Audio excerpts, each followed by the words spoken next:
Pessoal, o nosso entrevistado da Escola do Varejo de hoje, ele resume numa palavra o que é ser empreendedor: resiliência. Vou falar um pouco do nosso entrevistado, tá? Ele faliu em 2020, logo após ele foi estudar no Canadá. E após isso, ele foi forçado a voltar ao Brasil devido à pandemia. Ao chegar aqui, ele encontra 50 toneladas de açaí puríssimo. E ele viu um grande desafio nisso. Tem uma frase que ele diz o seguinte: um problema de 50 toneladas que virou uma oportunidade. Está conosco aqui na Escola do Varejo o diretor comercial do Magic Berry, Rafael Almeida. Rafael Almeida, seja bem-vindo, meu irmão. Valeu, 50 toneladas de problema e transformou num case de sucesso. Perfeito. Estamos aí na luta, né? Porque case de sucesso a gente constrói com o tempo, com muita batalha, principalmente aqui no Brasil. Mas graças a Deus, o problemão de 50 toneladas vem virando aí o maior desafio e orgulho da minha vida, né? Primeiramente, agradecer aqui o convite, dar boa noite a todos e obrigado mais uma vez aí por participar aqui desse podcast. Escola do Varejo é um assunto que eu adoro, que é empreendedorismo e varejo, e me sinto muito lisonjeado de estar aqui participando desse dia com vocês. Valeu pelo convite. Na verdade, nós é que agradecemos. Já havia uma expectativa, eu assisti a sua palestra lá no Jomart, né, patrocinado lá pelo Sebrae, e primeiro assim, cara novo, empreendedor. Eu gostei muito do que você falou.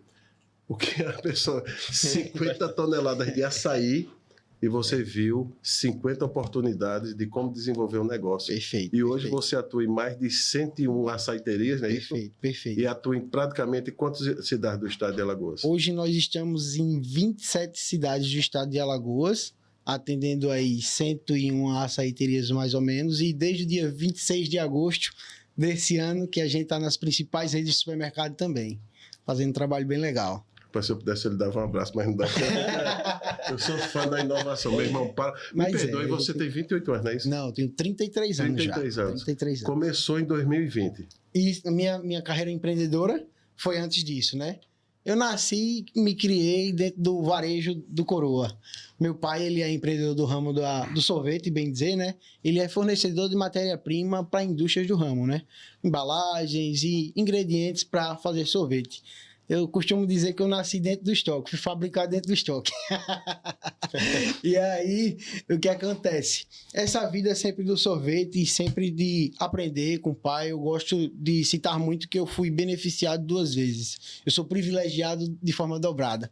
Nasci numa boa família, graças a Deus, e principalmente dentro de uma escola que são os negócios.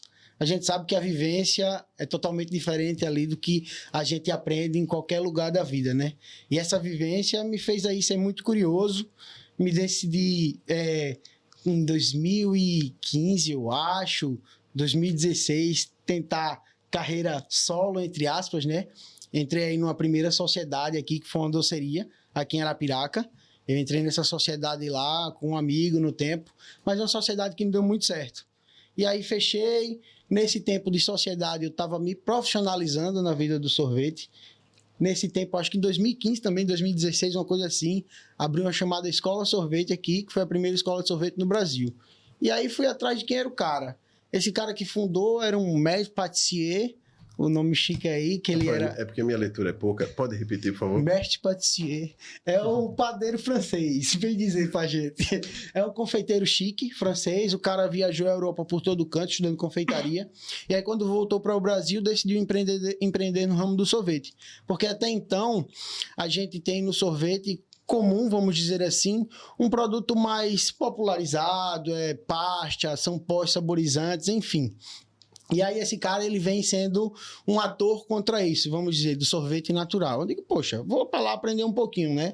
Já estou dentro do mercado, eu me julgo um vendedor de sorvete, não sorveteiro, sou o tal do vendedor de picolé, mas eu digo, vou para lá, vou aprender, vamos ver o que, esse cara tem para dizer. Cheguei lá, o cara não usava nada do que a gente trabalhava aqui, eu digo, oxe, que sorvete que esse cara está fazendo? Isso vai dar sorvete?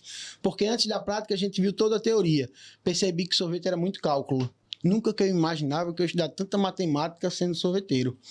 E aí, pá, matemática, eu digo, o que é que esse cara está ensinando? Quando eu vi que o sorvete saiu, a coisa mais perfeita do mundo. Eu digo, gente, aqui tem coisa. Mas aí voltei para o Brasil, doido para inovar dentro do meu negócio, mas infelizmente a sociedade não rolou. Deixei a sociedade de parte, continuei estudando sorvete, ali trabalhando com meu pai, tentando entender o que é que ia fazer. E aí veio a ideia da Forfit, que foi a primeira fábrica de sorvete whey aqui do Nordeste. Creio eu, né? Costumo dizer que uma das, mas até então nunca tinha visto no Nordeste. Vi alguns outros casos fora, mas não de sorvete de whey. E aí foi muito daquela expectativa, e do que eu vou dizer é que muito empreendedor passa por aquela paixão pelo produto, aquela ceguez que dá quando a gente cria um produto extremamente bom, mas às vezes não é um produto que resolve determinado problema que tem demanda. E foi aí onde eu acho que eu pequei. Eu entreguei um produto muito bom, entreguei uma solução antes de entender se essa solução resolvia algum problema. Eu achava que essa solução resolvia o problema do marombeiro, da marombeira, que queria um produto fit, proteico, um lanchezinho e tal. Mas aí indo para o ponto de venda, indo para o varejo, que aí nesse tempo eu conquistei também todos os varejistas de produtos naturais, o Canal Verde, Erva Doce Doce Eva, Mundo Verde, todos esses varejistas aí, mesa do comprador, mesa do dono, para negociar e fazer o produto e partimos para a execução. Tinha nutricionista no ponto de venda, fazendo degustação, fazendo apresentação técnica do produto, e mesmo assim o produto não andava. Fui para o ponto de venda para entender.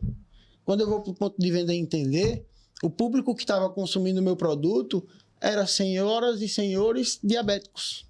Pessoas que tinham problema com açúcar e não o público-alvo ao qual eu estava mirando. Eu entreguei uma solução para um problema que não existia, mas eu estava resolvendo outro problema, mas com comunicação totalmente diferente. Saca?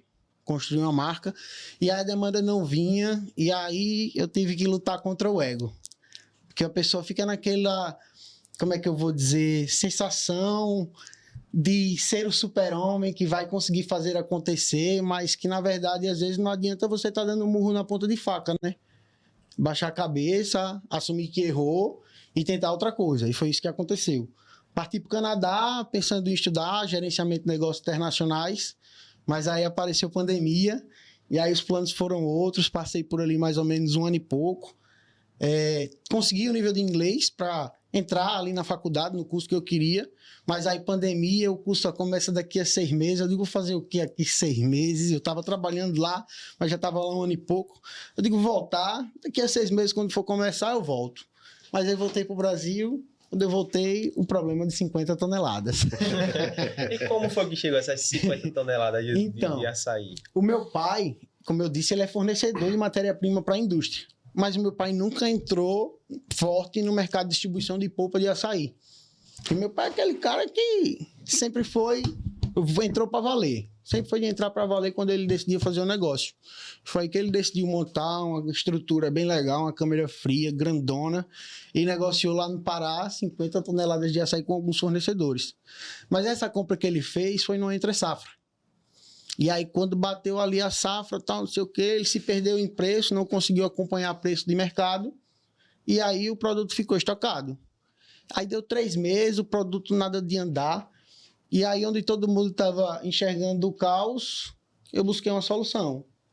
Transformar a polpa de açaí em um sorvete de açaí que todo mundo adora consumir. E aí fui para o mercado. Como o armazém de sorveteiro, são as lojas de meu pai, já tem uma loja em Arapiraca, algumas lojas de Maceió, comecei um trabalho piloto na loja de Arapiraca, colocando caixa para vender, saindo uma açaíteria, saindo de outra, oferecendo produto. Foi aí que a gente atingiu um número ali de 40 açaíterias sendo atendidas, 30 açaíterias sendo atendidas, e derrubei essas 50 toneladas. Aí foi que eu digo, e aí, volto, não volta? Os clientes, não, meu amigo, tem que continuar. Então vamos meter marcha, vamos trabalhar. E aí foi que, de fato, a gente moldou, trouxe a ideia da Magic Berry, criou a marca, e aí estamos trabalhando. A marca também veio de umas ideias meio mirabolantes aí, mas hoje a gente está nesse desafio aí de abraçar o varejo, né? Como a gente estava conversando aqui anteriormente, eu acho que as coisas elas vão se desenvolvendo. É um nicho por vez para a gente tentar fazer muito bem cada nicho. É uma área por vez para que a gente consiga ter uma certa força em cada área e conseguir fazer um bom trabalho no varejo para que as coisas aconteçam, para não dar um passo muito largo sem... Estamos na luta, né? Ô, Rafael, você pegou esse problema das 50 toneladas de açaí e resolveu. Uhum. E criou a sua marca. E como foi que você desenvolveu a Magic Berry? Tipo as cores, o logotipo? como surgiu essa inspiração e criatividade? Boa, boa. É assim, o nome Magic Berry, a grosso modo traduzindo, significa fruta mágica. A lenda do açaí diz o seguinte: tinha uma tribo, acho que região de Amazonas, que estava tendo que sacrificar os recém-nascidos por falta de alimento. E aí a filha desse cacique que estava sacrificando esses recém-nascidos, o nome dela é Iaçã, ou Iaçá, que é açaí ao contrário, teve um filho e aí o cacique teve que sacrificar o próprio neto. E aí a filha saiu no mato, chorando, rezando aos deuses para que... chorando e se lamentando, né? Enfim. E aí um dia ela foi encontrada morta ao pé de uma árvore pelo próprio pai. E o pai, chorando aos deuses, pedindo por um socorro, uma ajuda para que isso fosse resolvido. No outro dia, num passe de mágica, surgiu a fruta mágica, que é o açaí. Magic Berry. Boa. Eu sou fã da... E eu vejo um detalhe quando você fala da sua marca, um brilho nos olhos. Qual é o propósito e a missão? Boa. Eu acho que assim, como negócio, eu me sinto muito na ideia de ser um agente transformador.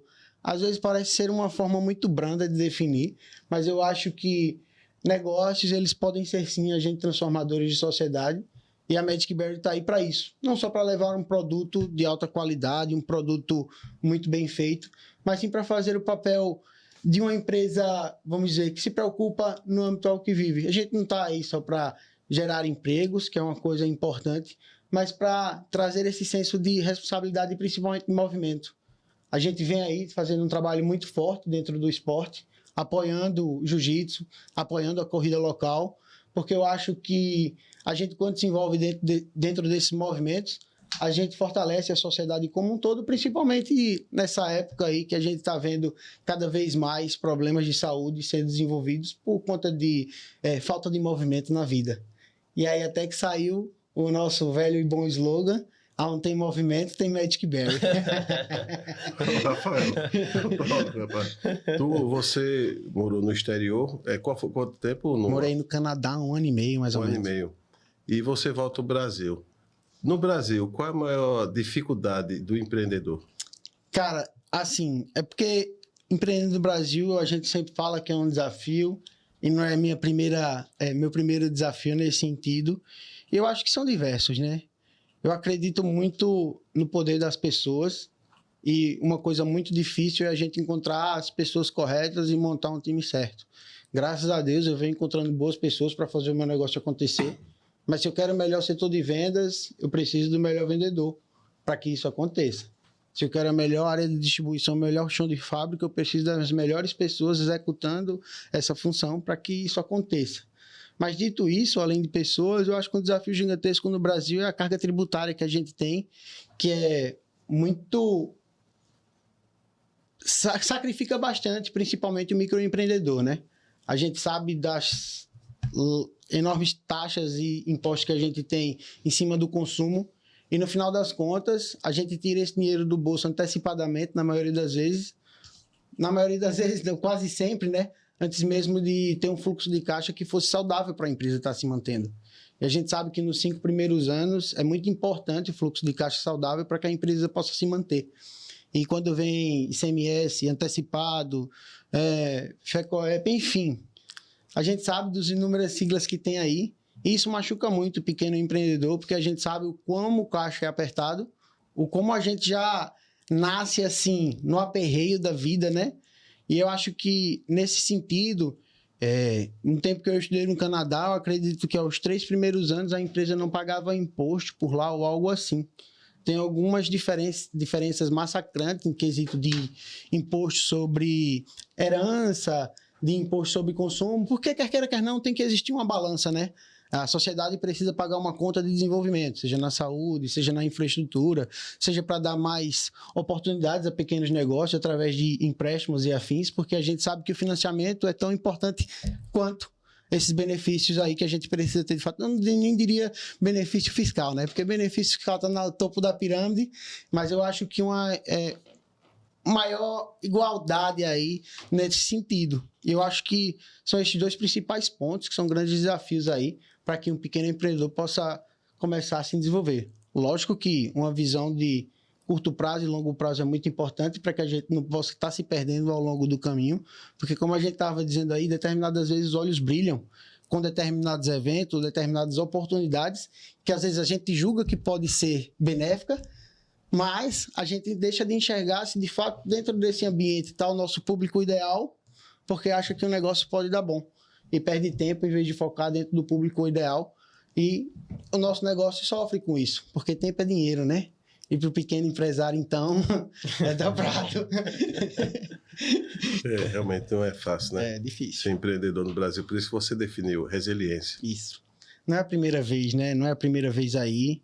Eu dei aquele primeiro tiro com a sociedade. O negócio foi bem legal, fez bastante sucesso aqui no começo da cidade. Mas depositei muitas fichas nessa ideia da Magic Bear, ou da Forfeit. O nome Forfeit era um nome bem legal, um projeto bem legal. E botei muita fé, sabe? Eu acho assim, a gente tem que colocar tudo como um aprendizado. Não tem pra onde. A gente julga que errou, sabe que errou, mas tem que enxergar onde errou e tentar não errar mais. Às vezes fica uma coisa muito fácil de ser dita assim, né? Parece da boca pra fora, mas o erro faz parte da vida do empreendedor. A gente erra muito mais do que acerta. E se a gente baixar a cabeça no primeiro erro, pode então parar de querer empreender, que esse negócio não é para você não. Você vai errar muito mais do que acertar. Pode ter certeza. Tu se imaginava, há 10 anos atrás, estar onde você está hoje? Sim. Eu acho que eu procurei isso. E quem procura acha. Eu sempre fui um cara muito dedicado, depois que deu uma virada de chave na minha vida. Teve determinado momento que eu deixei de beber, deixei de fazer determinadas coisas que eu vi que não me acrescentava mais. Muita cara em estudo, muito livro. Teve ano que eu li mais de 45 livros no ano. Sempre fui um leitor, desde meus 20 anos aí mais ou menos. E aí foi muito mirado assim. Eu quero ter meu negócio, eu quero ser uma referência no que eu faço. Eu sei que talvez não da forma como eu queira ainda, mas a gente está melhorando todo dia. Eu acho que a gente nunca chega. Quem chega onde queria, estagna, né? A gente sempre almeja algo a mais. E é nessa jornada que eu tô. Desse algo a mais, sempre procurar algo novo todo dia, mas sempre mirando uma coisa de cada vez, né? Agora a vez é do supermercado, como diz a história. Mas as coisas vão surgindo e a gente vai abraçando as oportunidades que cabem para a gente abraçar. Eu acho que ser empreendedor é saber dizer muitas vezes não a determinadas coisas que não fazem sentido, mas que brilham os olhos. Mas saber dizer sim às coisas que de fato fazem sentido, principalmente ao bolso, nesse primeiro momento. Porque se o empreendedor não tiver um bolso que consiga sustentar o seu crescimento, porque crescer é muito caro, crescer é doloroso, e pode ter certeza, se você quiser crescer, você tem que fazer investimento. Às vezes a gente vem querer empreender só com a cara e com a coragem, é bom, tem gente que dá muito certo, mas a gente tem que entender que 95% das empresas do Brasil, infelizmente, fracassam, né? É difícil empreender no Brasil, a coisa é complicada e, assim, a gente tem que ter muito bem alinhado os custos do negócio, entender muito bem dessa parte, porque é nessa parte onde vai dizer se você vai ter sucesso ou não. Porque uma empresa sem caixa, infelizmente, não vai ter sucesso. A gente está falando de ONG, né? Você falando bem, então, assim, tirando essa parte que você tocou no começo sobre empreender no Brasil da grade tributária, esse seria o outro desafio, essa parte de investimento, né? Tá bem...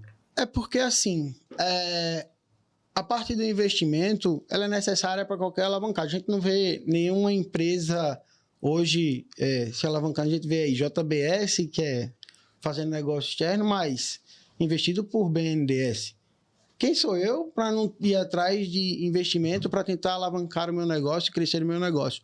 Lógico que de forma consciente. A gente não pode sair aí dando tiro nas coisas à toa, né? A Magic Bear ela nasceu de uma forma muito fluida e eu acho que tem momento para tudo. A gente nasceu, capital próprio, foi aí crescendo, as coisas encaixando, mas agora chega a determinados momentos de crescimento que ou a gente entende que precisa de um fluxo de caixa, ou melhor dizendo, um capital de giro mais robusto para fazer as coisas acontecerem, ou a gente às vezes morre na praia. Porque imagina, eu entro na Magic Berry, nos supermercados, mas entro sem capital nenhum para fazer esse produto girar. O produto está na gôndola do supermercado, meu amigo, é só o primeiro passo. O produto tem que estar fora da gôndola. Eu não vou dizer zerado, porque não pode haver ruptura.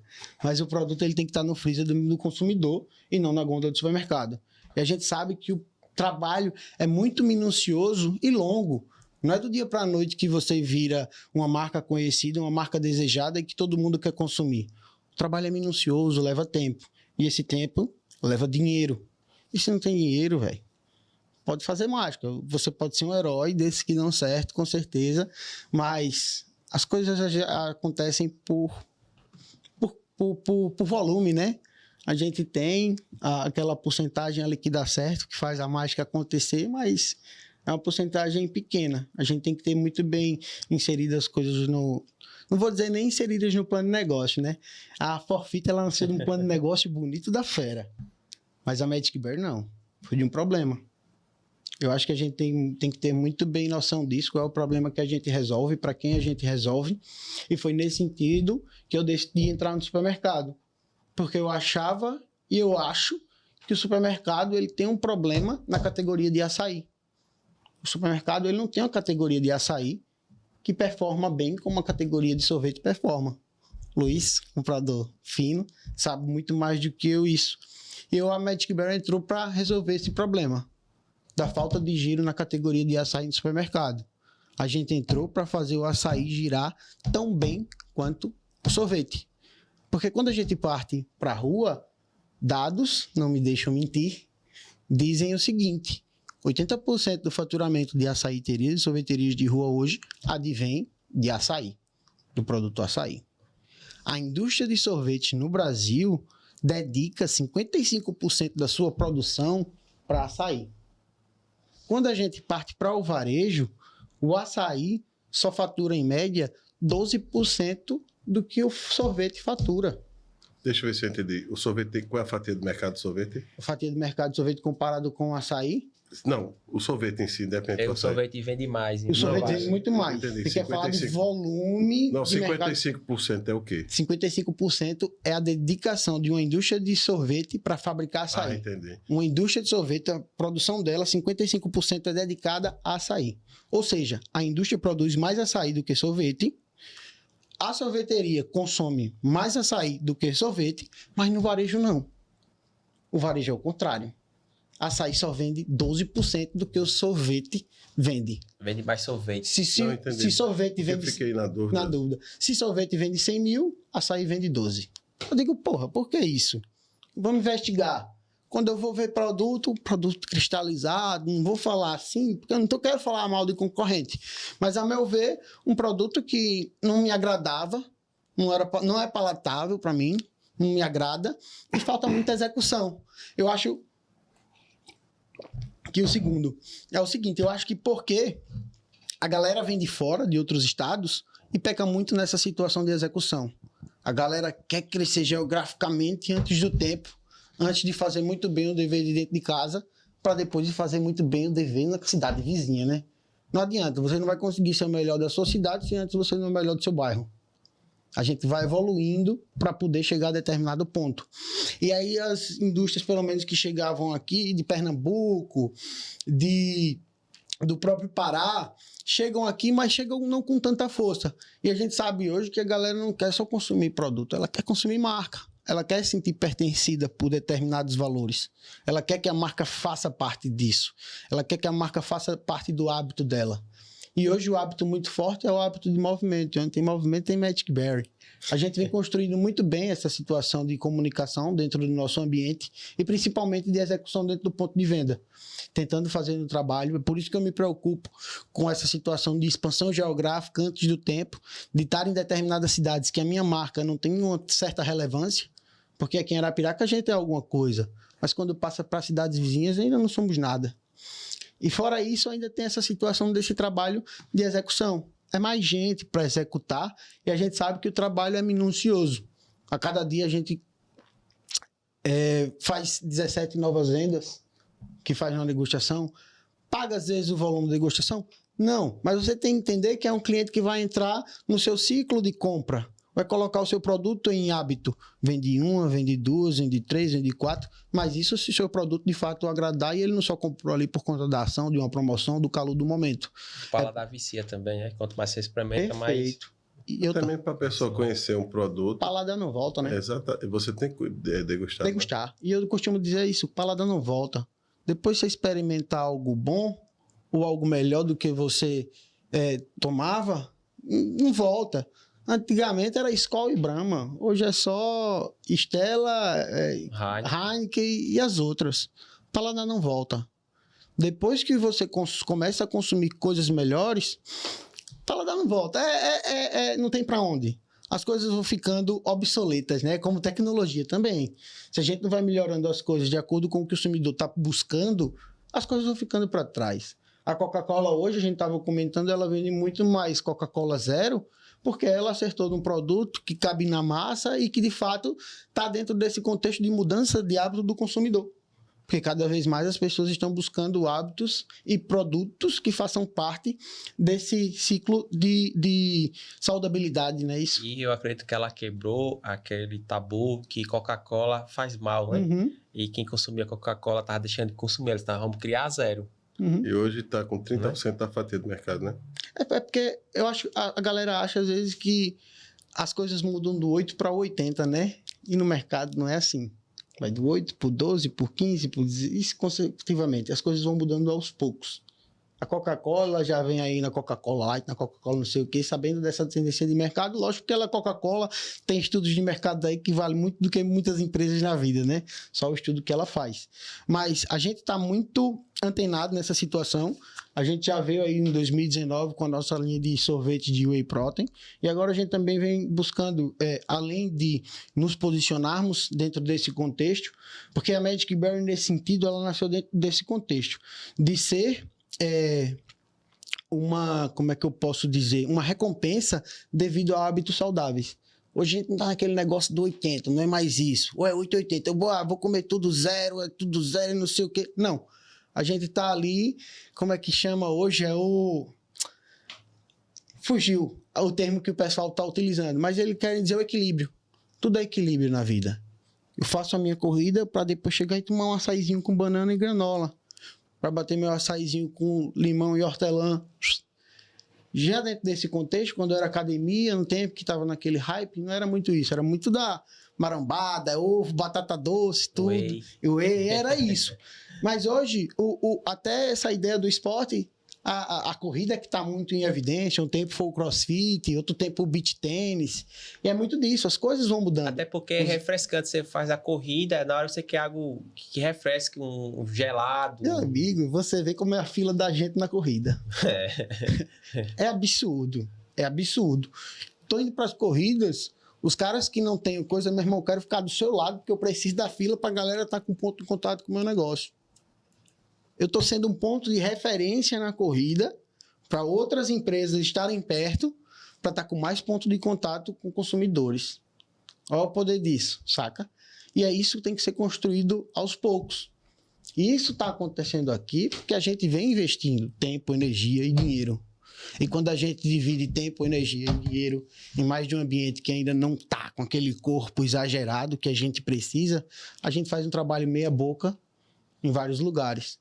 Seja isso quando a gente decide atender outro tipo de cliente a qual a gente não está habituado a atender.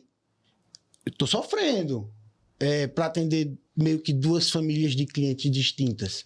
Porque eu atendo um food service, que é açaiteria e sorveteria, e atendo agora o varejo, o supermercado, que é totalmente diferente o contexto de venda e o contexto de negociação e o contexto de fazer acontecer no ponto de venda. Ô Rafael, você falando nesse segmento, você saiu desse canal, né? De açaiteria e sorveteria. Não saí, né? Tô lá. Não, assim, deu plus. Deu um plus Isso. a mais. Assim, e qual o maior desafio que você está encontrando hoje no varejo alimentar? Boa. Nesse canal?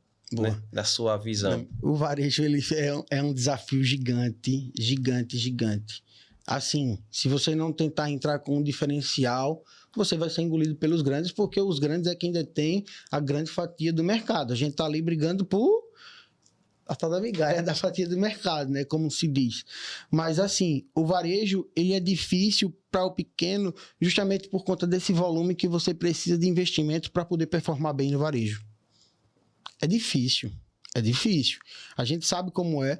E não é só... A gente falou mais cedo do toda a preocupação que a gente tem de fazer uma execução muito bem feita dentro do varejo. A execução, assim, é coisa indispensável para poder você performar bem no varejo. Mas antes, para entrar no varejo, você precisa crescer os olhos do varejo. Porque o varejo vai botar teu produto na gôndola. Quem és tu na fila do pão, menino? É por isso que entra a importância de você fazer uma construção de marca. E aí foi nessa percepção que eu vim.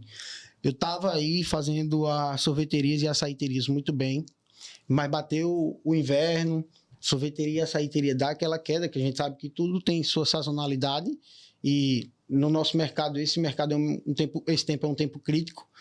Mas aí dentro desse tempo, quando vinha começando o verão, eu digo, eu já vou começar a atacar o varejo porque eu acho que está na hora.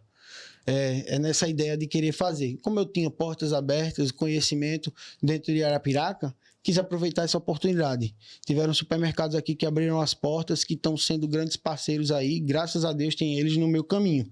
Porque isso é muito importante para o caminho de uma marca local. Ter parceiros que confiem no trabalho e que deem tempo para que o trabalho seja feito. Graças a Deus aconteceu. E aí a gente veio para o varejo já com uma marca um tanto conhecida por estar dentro dessas corridas, porque eu já previa.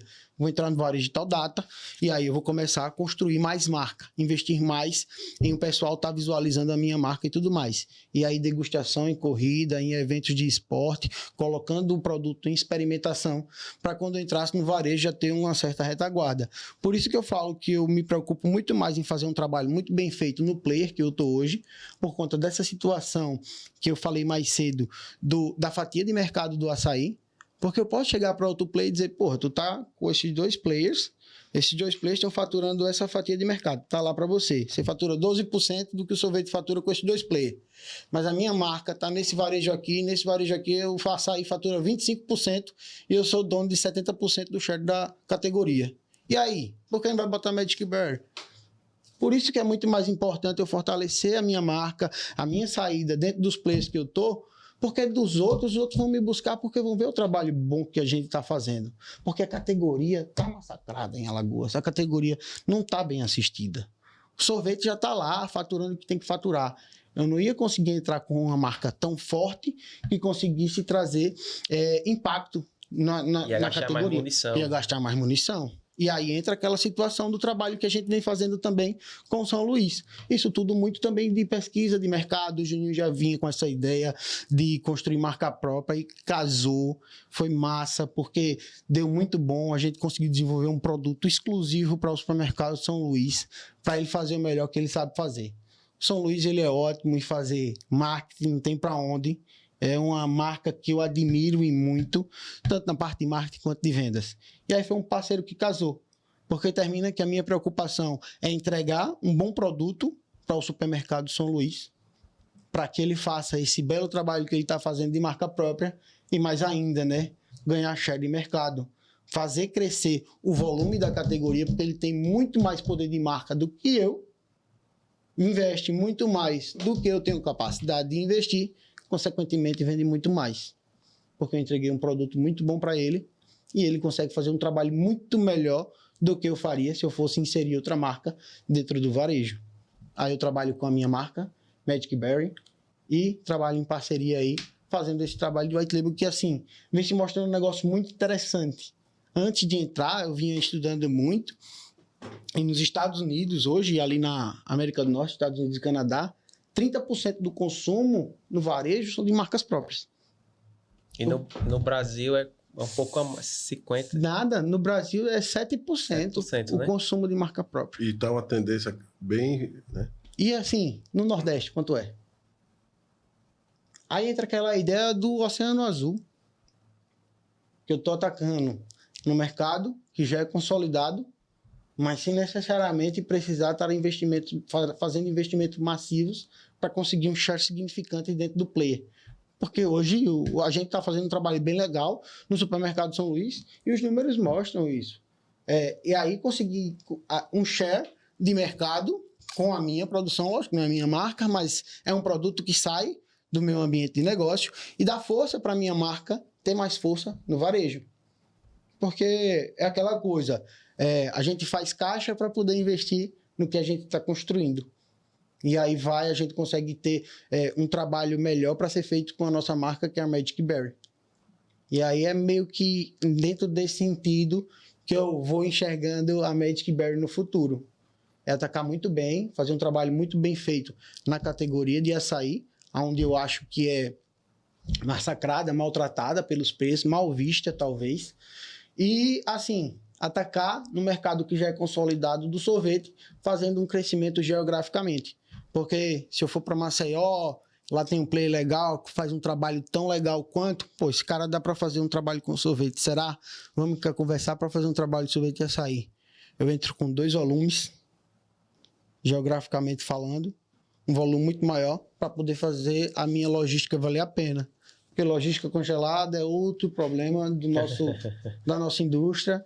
Aí se o cara for falar, é capaz de o cara chorar. Você falou do futuro, não foi? Uhum. Pode falar. Não, pode. Você desenvolveu uma marca, criou o logotipo, criou o nome. Uhum. E como foi pensado a criação dos produtos? Como você sentou assim, bicho, eu vou fazer desse tamanho, dessa gramatura, com esse sabor marcante, que é um produto que você pode consumir sem acompanhamento do seu açaí, né? Eu posso falar porque eu experimento. É um consumidor, né? Me viciei nessa porra. Como foi que você fez esse estudo? Teve essa criatividade?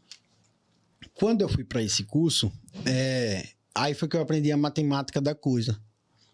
A gente acha que as coisas às vezes são ingredientes mirabolantes que a indústria fica inventando, querer jogar por água abaixo da pessoa, mas ali é muito mais uma questão de balanceamento de açúcares. A gente trabalha aí com 3 ou 4 tipos de açúcar, geralmente em um produto.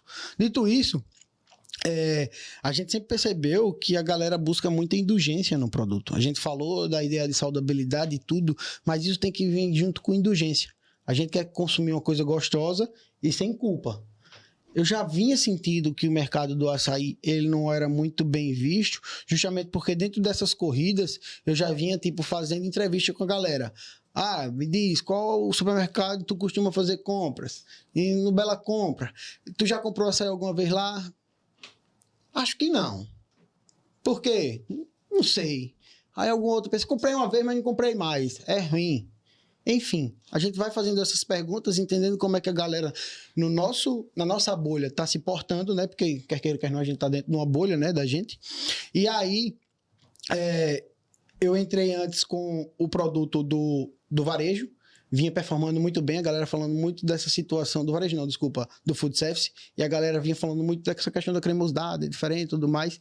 Daí todo esse feedback dessa galera que eu tive, eu digo, não, tá faltando essa cremosidade no varejo, porque a galera só tá encontrando produto cristalizado, ruim, água corante e cristal de gelo lá, não tá legal. Vamos levar esse produto que a gente tá dando no food service pro varejo. Pô, fiz isso. E agora a ideia é trabalhar uma SKU por vez. Às vezes a gente acha que a gente vai ganhar volume no varejo colocando um monte de SKU. Mas, na verdade, velho, a gente sabe de tudo que é 80-20, né? 80% do teu faturamento vem de 20% do teu produto, seja lá, teoria de Pareto é religião nos negócios, né? Vamos dizer assim. E aí, dentro desse sentido, a minha ideia é performar muito bem com o açaí, porque eu acho que o açaí, ele é maltratado, mais uma vez falando, e quando a gente vai lá estudar os nossos relatórios, a gente percebe que com 2 produtos, que é o mesmo produto, só um SKUzinho diferente, a Magic Berry já está faturando o que o concorrente com 10 anos de mercado está faturando. Então eu tenho isso para mim, é fazer muito bem um produto, fazer muito bem o ponto de venda, fazer muito bem o produto, fazer muito bem o ponto de venda, fazer muito bem o produto. Meu ciclo é esse. A partir do momento que eu acho que o share do supermercado eu já atingi uma coisa legal, tem muito para crescer, sempre vai ter, porque o supermercado tem gente nova rodando todo dia. Você não colocou todos os clientes do supermercado em experimentação, meu amigo. O supermercado tá aí há 20 anos de história construindo, botando meio mundo de cliente para dentro. Você acha que porque você fez 2 degustações, você fique quieto. Fica a dica, né? Fica a dica aí, pessoal. Fica a dica, né?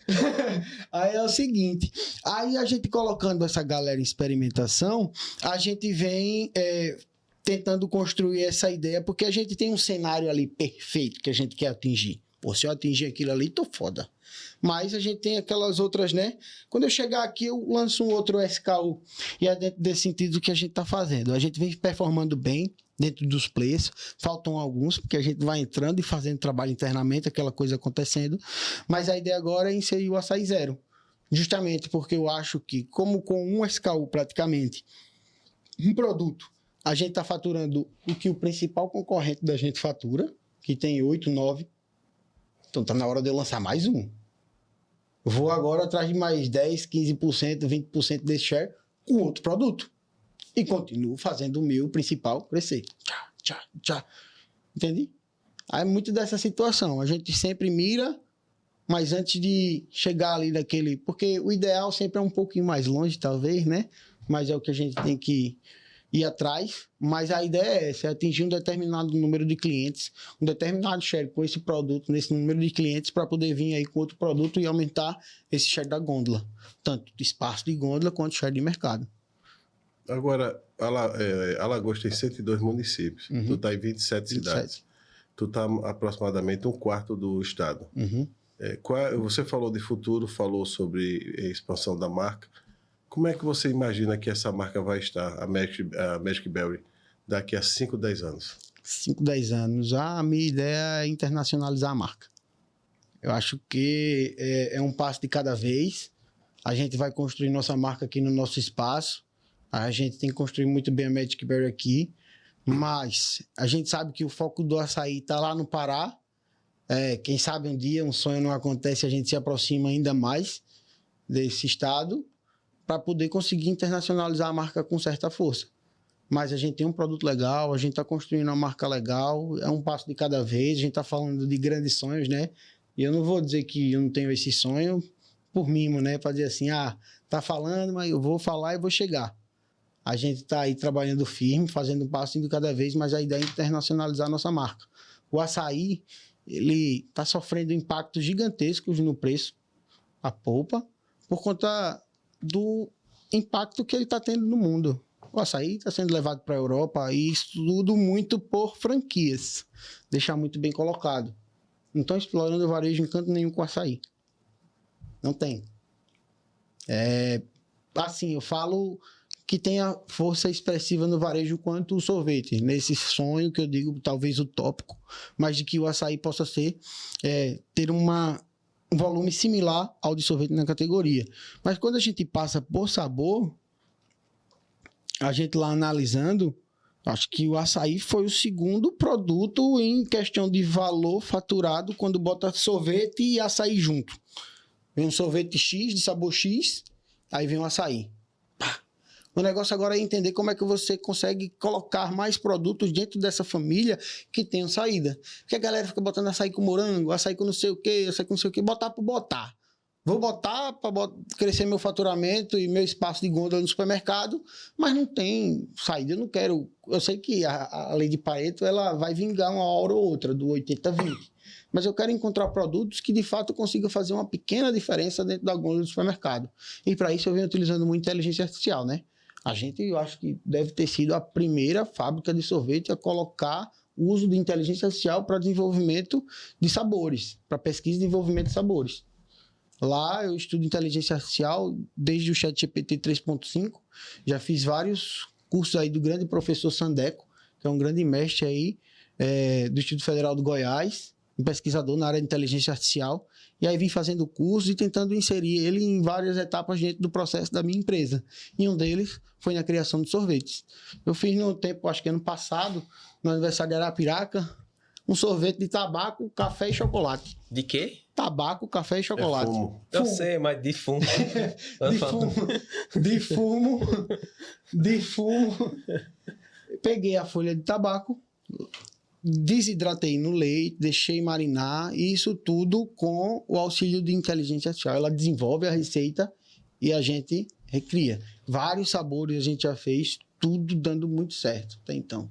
É arretado, o negócio é de outro mundo. A inteligência veio para dar um choque aí, eu acho que de sociedade, né? A gente sempre passa por revoluções. Veio a revolução industrial, veio a revolução da internet, do computador, e uma grande revolução que está surgindo aí, que surgiu já, né? Que a gente está na onda da inteligência artificial. Eu sigo um rapaz lá no TikTok, o cara é fantástico. Ele disse, ó, a gente passou por uma grande revolução industrial. E ele falando, na época do pai dele, o pai dele não havia Xerox. Uhum. Já ele pegou a época da Xerox. E hoje a gente está na era da inteligência artificial, né? Ô, Rafael, me diz uma coisa. Tu pegou um problema de 50 toneladas, transformou numa oportunidade. Aí eu estava pensando, enquanto tu falava, qual foi o período que tu zerou essas 50 toneladas? 1 ano e 1 mês. E não sei se pode falar, caso for uma coisa interna ou sigilosa, hoje a Magic Berry, ela comercializa quantas toneladas, caso não possa falar? Hoje, a gente tem uma capacidade produtiva, vamos dizer assim, de 1,3 toneladas dia. Deixa-me ver se eu entendi. Você pegou, há 4 anos atrás, 50 toneladas de problemas, né? Isso. E transformou numa grande oportunidade. Uma grande oportunidade. Hoje, a Magic Berry, ela, diariamente, ela tem a capacidade de transformar 1,3 toneladas de sorvete de açaí. Diário. Parabéns, meu irmão, parabéns. Você, agora eu entendo o que é empreendedorismo. Mas a primeira etapa, ainda tem muito para fazer. Mas parabéns, porque imagina, ele pegou o que algumas... É aquela máxima, né? Não foque no problema, foque na solução. Ô, Rafael, nesse período, já chegou um ponto, assim, que você fez todo esse processo, chegou num lugar e parou assim, eu vou desistir? Ou nunca houve esse pensamento? Cara, a gente vive como vida mesmo, né? Como brasileiro, acho que como ser humano, a gente sempre vive numa montanha-russa. Eu acho que uma montanha-russa muito gigante é a do empreendedor, sabe? A gente sempre acorda com meio mundo de problema, vai dormir com meio mundo de problema, a cabeça não para de funcionar, a cabeça só falta sair fumaça. Rola, sim, aquela vontadezinha de, às vezes, meu irmão, será que eu tô no caminho certo? Mas aí a gente percebe que, mesmo conquistando pouco, já é muito, porque o caminho que a gente trilhou foi árduo. As coisas que a gente termina conquistando hoje é o que muitos almejam, né? E às vezes a gente não percebe isso. Às vezes a gente está tanto ocupado com a luta que deixa de dar valor às pequenas vitórias. Mas hoje eu vejo que a Magic Berry já é uma grande vitória, mas ainda está só no começo. Há muito o que fazer. Tem muito o que fazer, tem muito o que fazer. Mas celebra as conquistas? Tem que celebrar. Às vezes a gente esquece porque é duro, é difícil. A gente sabe, né? A gente fica repetindo, mas cada dia que passa, a gente sobe um degrau, mas a cada degrau que a gente sobe, os desafios vão ficando maiores. A gente vai lidando com players maiores, a gente vai lidando com mais exigências. E assim, é a vida. Se o cara parar para estar se lamentando, vai ficar parado no tempo. Porque a vida de crescimento é dura, é cara e é difícil. Mas se você quer crescer, você vai ter que passar por essas provações, não tem para onde. Né? Fiquei pensando aqui. Até você que nos ouve nesse momento, às vezes surge aquela dúvida, né? A importância de empreender, por que empreender. O episódio de hoje, nós estamos aqui falando com uma pessoa que tem autoridade, tem domínio do assunto e tem propriedade, porque tem um resultado fantástico. Então, esse episódio é para a pessoa que tem um desejo, mas tem o medo e não sabe como fazê-lo. Rafael, qual conselho você daria para alguém que está começando e criando a sua própria marca própria? Boa. Resiliência, né? Primeira coisa, porque a gente vai errar mais do que acertar. É como eu disse, principalmente em marca própria. Foca em uma região, foca em um determinado player, resolve muito bem esse problema e tenta não brilhar os olhos e sair pulverizando, achando que só por estar em determinado ponto de venda você vai performar bem. Se você não fazer o trabalho de forma bem feita e minuciosa a cada local e a cada ponto de venda que você conquistar, esqueça. Não é assim que a coisa vai acontecer. É estilo jogo de War. Conquiste um território por vez, conquiste um bairro por vez, porque aí você vai conseguir se sair bem. Mas se você gastar toda a sua energia e dinheiro, que é pouco, curto, em pulverizar, não vai acontecer, velho. A gente constrói marca com o tempo, não é do dia para a noite, é caro, custa dinheiro. E a gente também conquista mercado com tempo, com dinheiro e com muito suor. Principalmente, de domingo a domingo trabalhando, acordando 5 horas da manhã, sentando na frente do computador, não estou treinando mais. Chegou o verão E aí a gente tem que entender que na vida são fases, né? Não estou dizendo que desistir das coisas para trabalhar, mas é foco total na Magic Berry. Agora é o momento. Tenho energia sobrando para isso e vontade. Mas é sentar, não vou dizer bunda na cadeira, que o empreendedor não vive de bunda na cadeira, né? Mas é sentar com sangue nos olhos e querer fazer a coisa acontecer, mas também entender que vai ter determinados momentos que você vai errar e que não adianta estar dando murro na ponta de faca. Analisa se de fato os números estão fazendo sentido, se a coisa está fazendo sentido, porque se não faz, nego velho. Não fica aí dando murro na ponta de faca, não, porque às vezes o negócio não acontece porque não tem que acontecer. Deus não quer assim, não é o momento. Vamos para a próxima etapa da vida, levanta a cabeça e vamos para a próxima. Mas se ficar tentando uma coisa só por conta do ego e daquela noção de ser o super-homem do garotão, não é aí que não é assim que a banda toca, como diz a história. A gente tem que errar, mas tentar errar de forma barata, rápido, e assim, não deixar o ego do empreendedor deixar de cegar com o produto ou com a marca que você cria. Porque o que você cria é só um detalhe. Você tem que saber se de fato o consumidor quer aquilo que você cria. O que tem na sua cabeça, às vezes é balela, né? O que de fato é de interesse pra gente é o que tem na cabeça do consumidor. A gente só imagina, mas é na praça que a gente vai saber como é que as coisas se portam. É com o consumidor que a gente tem que se preocupar. É com o que ele quer e não com o que a gente está pensando. E na prática, como transformar o problema numa solução? Cara, é um desafio, né? É um desafio porque foi aperreio para encontrar uma solução ali, porque eu só enxergava o problema. Mas teve determinado momento que eu disse, poxa, eu tenho as duas soluções, cara. Eu tenho um canal de venda e eu tenho o produto. Mas eu acho que o problema, a gente consegue encontrar soluções, eu acho que quando a gente está em movimento. O movimento é tudo. Eu acho que o movimento, a gente está delimitando o movimento ao esporte e a isso. Mas é o ato de estar se movimentando e buscando. Eu sempre tive com a cara nos livros, estudando, buscando o conhecimento em curso. E eu acho que foi todo esse conhecimento que eu adquiri, que no momento certo fez eu enxergar uma solução onde todo mundo enxergava o caos. E eu acho que é dessa maneira que a gente consegue enxergar soluções, se preparando. Porque o principal motor do seu negócio são pessoas, mas a principal pessoa normalmente será o líder. E você é o líder, você tem que saber se portar, fazer o negócio acontecer para poder a engrenagem girar, né? Então vamos lá, você chegou, aí o Paulo, que eu conheci seu pai, né, chama Paulo da Casa do Sorveteiro, né? Paulinho do Sorvete.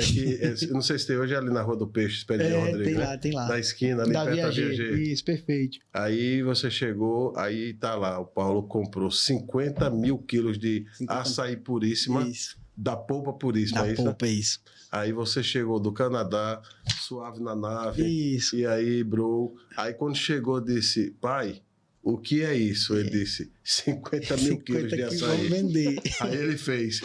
Aí, é porque essa parte, quando eu estava fazendo a abertura, eu fiquei pensando, como é que segue uma sequência, né? Uma cronologia. Aí chegou o Rafael, e aí o teu pai, meu filho, eu não estou dizendo assim, na minha percepção, é como diz o cara. Fiz essa besteira aqui, como é que a gente resolve? É só um ponto de vista. Meu filho, eu não sei, eu acho que eu não tomei o remédio na hora certa e comprei 50 mil quilos de polpa de açaí. E agora? Aí o Rafael disse, pai, seus problemas acabaram. Eu Há cheguei. males que vem para o bem. Chapolin, é? Seu Chapolin chegou o Chapolin. Chegou a Magic Berry. Aí era o Cacete Planeta. Seus problemas acabaram. Organização de Tabajara. Exatamente. Aí o Rafael Almeida disse, pai, o senhor está vendo o problema, eu estou vendo uma solução. E aí minha pergunta dessa história de fundo seria exatamente essa. Como é que deu o start para que seu pai estava com problema, 50 mil quilos de açaí de polpa, e o Rafael disse, pai, deixa comigo, eu vou fazer escoar.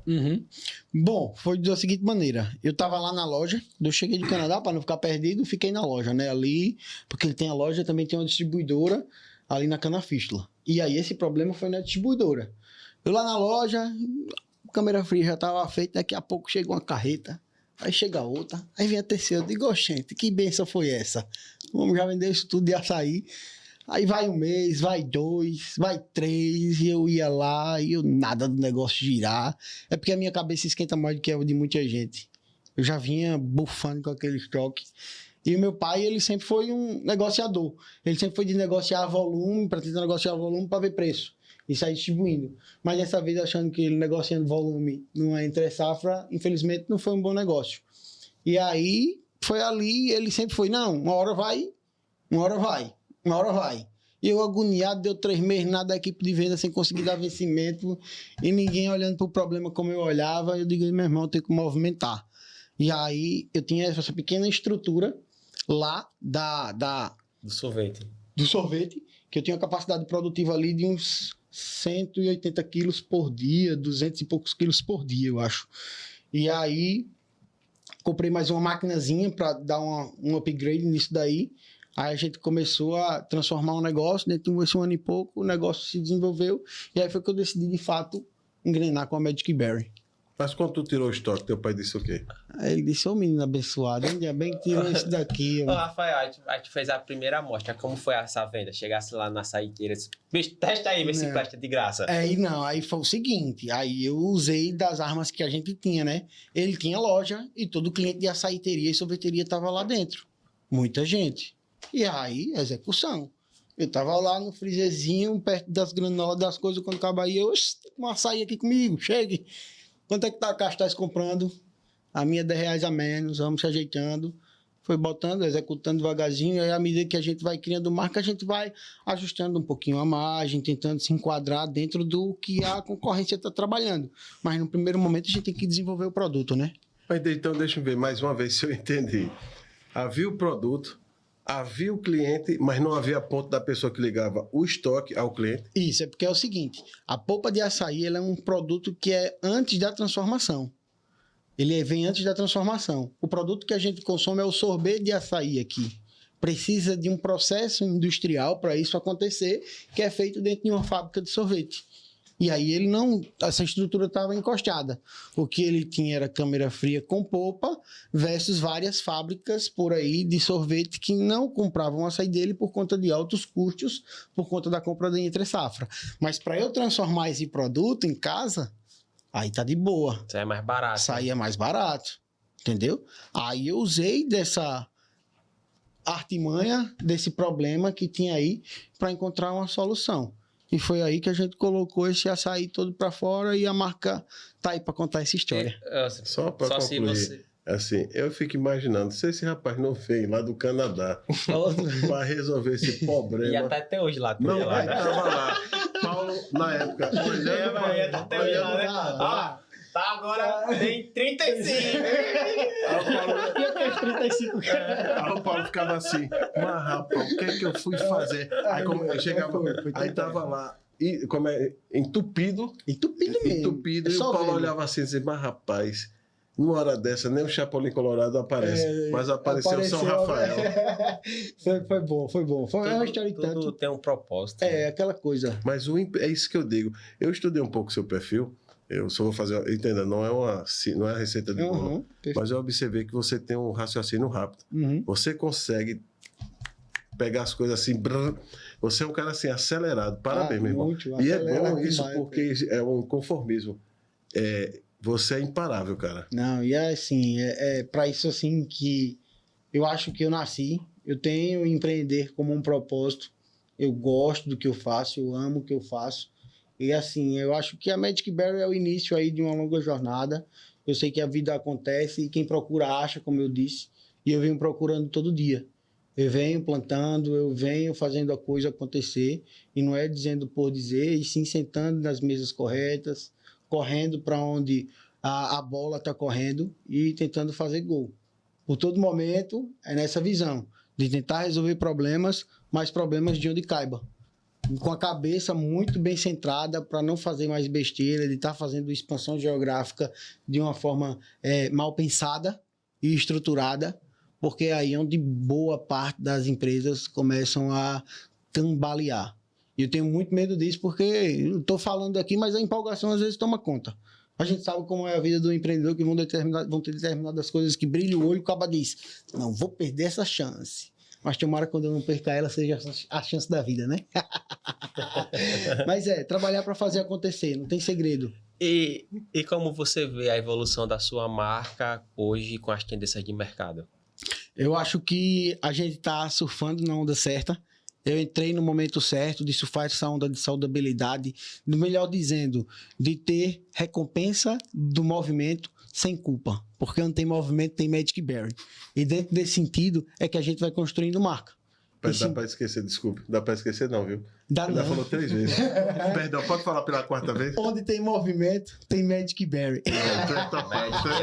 Nós já é uma mágica, é mágico. Não, mas mágico. onde tem... Cara, ele Magic. fala... Desculpa Magic. interromper. Magic, Esse né? slogan Magic. é Magic Magic. Berry. Magic Berry. Mas continue, por favor. É o seguinte, porque até nisso, para você ver, eu estava falando que o que importa não é o que está na nossa cabeça, mas sim o que o cliente consome, certo? Eu vim com a Magic Berry com o slogan de sinta a magia do verdadeiro açaí, justamente para puxar essa ideia da indulgência, do sabor. Mas em uma determinada corrida que eu tava, eu soltei essa. Onde tem movimento, tem Magic Berry. Ficou. O slogan pegou. O slogan pegou. E, matou o outro. ele é o que eu- rápido e simples. E é o que eu tô assim. dizendo. E aí envolve atitudes, Movimento, esportes. tudo. Então, se tiver corrida... Onde tem movimento, tem Magic Berry, tudo. Corrida, jiu-jitsu, a gente está presente. Porque onde tem movimento, tem Magic Berry. Mas é o seguinte, eu queria tocar nesse assunto por conta dessa situação de que, na maioria das vezes, o que a gente entrega não é o que o cliente quer, é o que o cliente vai absorver. Eu fui muito nesse sentido da indulgência do produto. Mas quando eu estou na praça, se eu não tivesse tido essa percepção de que onde tem movimento, tem Magic Berry, encanta muito mais o cliente, envolve muito mais o consumidor do que sinta a magia do verdadeiro açaí, entende? A gente sempre tem que estar atento a essas leves percepções que o consumidor nos dá, para poder moldar o caminho que a gente vai. O caminho da minha marca é muito mais de construção em cima de movimento. O slogan já deixou isso certo. Eu tentei trabalhar um slogan para indulgência, para sabor, mas é que nem Red Bull te dá asas. A Magic Berry te dá energia. Onde E tem liga movimento, com tem vários produtos. A Linka marca com não só várias referente em coisas. um, se você desenvolver outros. Linka, perfeito, linka com várias coisas, mas é muito aquela coisa, a gente vai construindo.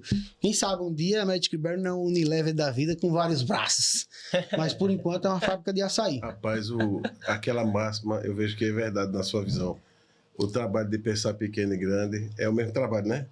Ô, Rafael, eu até, o Luiz não sabe, e era uma surpresa proporcionalmente que eu fiz. Nós vamos fazer um quadro aqui que tem tudo a ver com você nesse momento. Certo. Que é chamado Eu Trago o Problema e Você a Solução. Certo. Eu não avisei, viu, sócio? Mas era uma surpresa que a gente dá uma ênfase. E caiu justamente muito bem no entrevistado. Você vai inaugurar um quadro que é Eu Trago o Problema e Você a Solução. E eu, quem é você? Mas não é do Tiririca, Não, não. é daqui a pouco. Acabou, foi? Não, vai continuar. Esse bicho toda vez ele diz isso. Tem hora que eu assisto as entrevistas quando eu viajo. Uhum. Aí tem hora que aí eu fico rindo sozinho, mas deixa pra lá. Jean, então traz um pouquinho de água pra... Jean, aqui tem um quadro novo chamado Eu Trago o Problema e Você a Solução. Eu vou trazer um problema e você, brevemente, na sua percepção e visão, você trazer uma solução, tá certo? Show. Rafael, eu tenho um problema. Um cliente reclama que o preço do açaí da concorrência está menor. Uhum. Qual é a solução? A solução é trazer prova social. Mostra o sucesso que os seus clientes têm, porque aí sim, o sucesso que o cliente tem não deixa mentir. Eu acho que prova social é um negócio da fera. Por isso que eu faço muito bem, um trabalho muito bem feito nos players que eu tô. Porque quando eu for lá no supermercado em Maceió e disser, vou botar teu produto aqui, mas o teu concorrente tá mais barato. E de fato tá. O produto do meu concorrente é mais barato. Mas da Magic Berry performa na prateleira. Eu tenho um problema. Rafael, o cliente reclamou que foi mal atendido. E qual é a solução? A solução é treinar a equipe. Dar 2 passos para trás e treinar a equipe. Não tem para onde. A gente vai errar em determinados momentos, mas é saber onde o calo dói e resolver. Treinamento, atendimento é treinamento. E a gente sabe que lidar com pessoas é difícil, é uma coisa peculiar. Cada pessoa vem com um problema distinto dentro da cabeça. Ninguém sabe o que aconteceu há 20 minutos atrás com uma pessoa. E lidar com pessoas, a gente precisa de uma construção, né? A gente precisa estar muito bem equilibrado emocionalmente. Em determinadas vezes, o teu atendente ou a pessoa que trabalha com você não está muito bem. A gente precisa entender isso, como é que tá, né? Obrigado. Esse aqui é o produtor, viu, pessoal? O Jeanzinho. Jeanzinho. Mas eu acho que é isso. Eu tenho um problema. O produto está com giro baixo. Qual é a solução? Execução. Giro baixo da bunda, execução, não tem pra onde. Oxi. Fizer execução, não vou descontinuar. Execução. Rafael, eu tenho um problema. Quero empreender, mas não sei como. Qual é a solução? Aí tem que seguir o podcast Escola do Varejo para ter vários insights aqui com os entrevistados. Rapaz, agora mais respeito todinho, né? Segue nós, curte e compartilha. É isso aí. Ei, velho, gostei. Então, esse bicho Tem que pensar ligeiro. faz que Né? nem ver pra doido presta, que é agitado. Né? Rafael, eu tenho um problema. O cliente diz que vai tirar o meu produto. Qual é a solução? Aí a gente tem que começar a conversar com o cliente, entender qual é o real problema. Se a gente não entender qual é o real problema, a gente não encontra a solução. Vai tirar por quê? Vamos conversar, né? É preço, é prazo, foi atendimento, vamos tentar reverter a solução. Mas a gente só consegue encontrar uma solução se de fato a gente conseguir encontrar a raiz do problema. Diagnosticar o problema. Diagnosticar, não dá para definir, mas uma coisa que a gente tem que definir muito bem é a tal da ideia consultiva, né? A gente tem que estar sempre fazendo o cliente penetrar cada vez mais no probleminha que ele tem para apontar uma solução que de fato faça sentido para ele. Eu tenho melhor açaí do mercado. Mas se o meu concorrente tiver com problema na logística, não vai ser o melhor açaí que vai conseguir tirar o problema, o concorrente do mercado, não. Vai ser ter a melhor logística. Então eu tenho que entender qual é esse problema para atacar com uma solução. A minha logística é melhor do que a dele, não é o produto, não. É a logística. Vou entregar 2 dias antes dele. Acabou. Rafael, diante de um problema, agir ou reagir? Qual é a solução? Diante de um problema, agir ou reagir. Agir. A gente tem que estar sempre em movimento. Não tem Movimentos, como é? que... Onde tem movimento, tem Magic Berry. Mas, E aí eu acho que a reação vai a partir do momento que você dá aquela parada e espera as coisas vir, né? Mas quando você está sempre agindo, você vai encontrando soluções e problemas ao longo do caminho, não tem pra onde, mas é agir. A palavra é agir. Então, com isso, nós encerramos o quadro. Eu trago o problema e você a solução. Show. Mas a Escola do Varejo, ela busca sempre mostrar um pouco mais o lado humano. Uhum. Porque por mais que nós estamos aqui com o Rafael Almeida, que é diretor da Magic Berry, mas há uma pessoa humana. Perfeito. Então, agora vai começar o quadro Quem é Você? quem é você? Os Rapaz, caras vão para com processar a gente, tá? Praça é nossa, viu? Pior que as bichos ficam dizendo essas coisas. Aí eu tento ficar sério. Porque assim, aí ele faz, rapaz, por que essa seriedade? Porque ele fala quem é você. Daquele velhinho da Praça é Nossa, eu... Carlos Alberto. Pô, se liga. Ó, é ele aqui, viu? Não tem nada a ver com isso. Só apenas faço o quadro. Vamos, preparado? Boa, vamos nessa. Vamos começar o quadro Quem é Você? Show, tô pronto. Qual é o seu propósito nessa vida? Meu propósito nessa vida é ser feliz. Encontrar um caminho que me faça feliz. Eu acho que a gente vem falando muito dessa situação, né? Mas esquece bem de ser feliz. Encontrar um caminho que faça sentido para mim. E no momento seguir esse objetivo aí na Magic Berry tem sido esse caminho que vem me fazendo feliz. Mas o sentido da vida é esse. Qual a sua maior habilidade? Minha maior habilidade? Vender sorvete. Uma curiosidade sobre você que ninguém sabe. Eu fui pedreiro no Canadá, não sei se ninguém sabe. Trabalhei de serviços gerais no Canadá. Fiz de tudo um pouco lá. Fui pau pra toda obra, como diz a história. Fui até convidado, essa aí ninguém sabe, talvez. Fui convidado para ser gigolô no Canadá. Vai pra participar daquele filme, foi? Não, pô, vida real mesmo. Foi, né? O cara que trabalhava comigo lá na pedreiragem. Esse é o bicho é muito boizinho pra estar por aqui. Tem um serviço melhor pra tu. Ele entregou um cartão assim, eu digo, estou fora. Gigolô de aluguel foi? Era. Rapaz, é uma curiosidade mesmo, né? Rapaz, você surpreendeu. Foi né? só convite, viu? Não passou disso de não. todos, Melhor fazer sorvete, né? Melhor fazer sorvete. Sorvete e açaí. Essa foi de lascar, né? Essa pergunta, a gente já viu de tudo agora. Ser gigolô de aluguel, Essa foi. eu realizo teus sonhos, Por aí. tuas fantasias que deu. Foi por aí. Qual foi a coisa mais bonita que já te falaram? Rapaz, é difícil, né? Talvez minha mamãe falando eu te amo, né? É isso aí. Amor de mãe é o que prevalece, né? Uma história que marcou sua vida. É, a da Sorvetes Forfeit. Marcou bastante. Porque eu dediquei muita vontade, muita esperança. Era um sonho muito, muito grande fazer aquele negócio acontecer. E quebrar, marca. Quebrar dói. Fiquei meio depressivo no tempo, por isso fui pro Canadá, dar 2 passos atrás, vamos voltar a estudar, esperar um pouquinho, mas quebrar dói. E foi uma experiência bem marcante. Uma característica sua que você tem orgulho? Essa proatividade, essa vontade, sei lá, eu sou meio...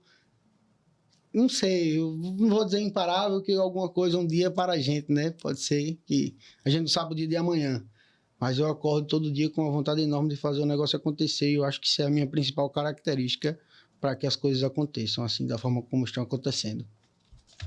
Qual a sua maior saudade? Minha maior saudade? Eu acho que minha tia Lúcia, nem ela deve saber, mas foi uma tia minha que faleceu, mas foi uma grande mãe para mim. E é uma saudade gigante que eu sinto dela. Os olhos chegam a abrir, tá vendo? A saudade, ela machuca, né? Só sabe quem passa. Rafael, Muito bem, né? nós vamos encerrar chamado bate e volta, tá certo, Bora. meu irmão? E eu vou dizer uma palavra, você pode resumir numa palavra ou numa frase, tá ok? Vai, tô pronto. Posso resumir numa palavra ou numa frase? Sinta-se à vontade. O que, na verdade, você quiser estender, aqui a gente sempre diz o seguinte, o entrevistado É a estrela. É a estrela maior. Vamos e aqueles nessa. que também nos ouvem, tá? Aham, é. Perfeito. Magic Berry, Onde tem movimento. família, Bem maior. Deus. Tudo. Ô, Rafael, me diz uma coisa, o que te faz sorrir depois de um dia difícil? Rapaz, hoje, meu menino Little Joe, o cachorro que tá me esperando todo dia em casa, é a minha companhia quando eu chego em casa. Little Joe, Little Joe. Pequeno Joe.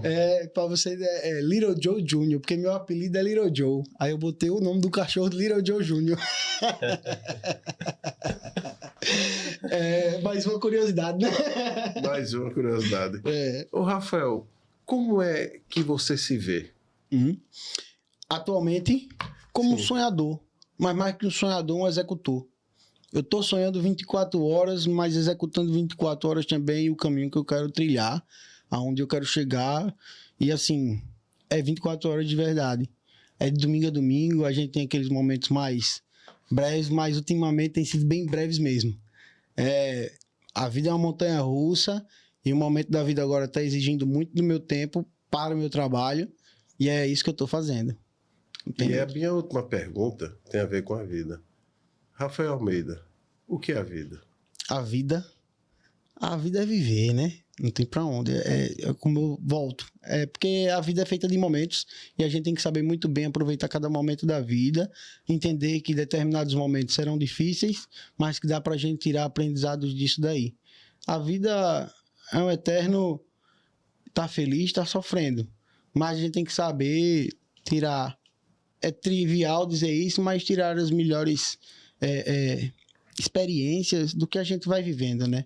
Porque a experiência da Forfeit me marcou muito, mas eu percebo que foi algo que foi crucial para me construir e fazer o Rafael que existe hoje. E eu percebo que cada momento da vida que eu passei, de fato foi necessário para que eu esteja aqui hoje, para que eu tome cada atitude. Eu só virei palestrante pro Sebrae porque eu tive a atitude de 2 anos atrás enfiar a cara em inteligência artificial quando ninguém estava nem sonhando que era inteligência artificial, sabe? E eu acho que a vida se resume a isso, a estar em movimento e buscar a felicidade em cada singelo momento da sua vida.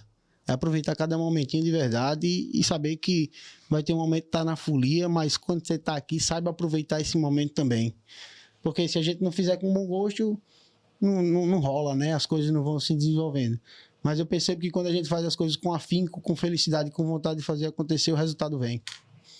Show de bola.